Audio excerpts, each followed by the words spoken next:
Ассаламу алейкум. Вот встретил ишти тохумна из нашего рода. Мусафрашин тохум Ади. Ади, как вас зовут? Hanım. Hanım Adi. İşte mi zerifini? O işte. Ha. Hocam işte vaziyet kefala. Hocam ayna iken karba. İşte vaziyet yok benim onun. Haştayı telsi bu pis bu işte vaziyet. Allah kumarkana şavkar, şolkar, gırgım çırka. Allahu vacımış. Amin. Size ayna video çıksaz. Goynaşın internete gihiyes ki.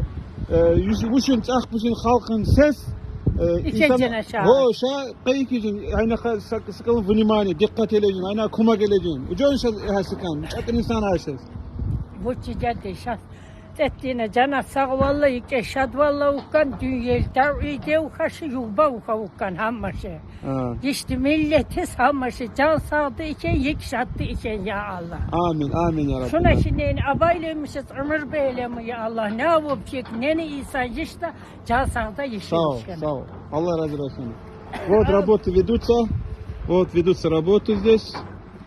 Вот такие. Aynen, Ayna mı?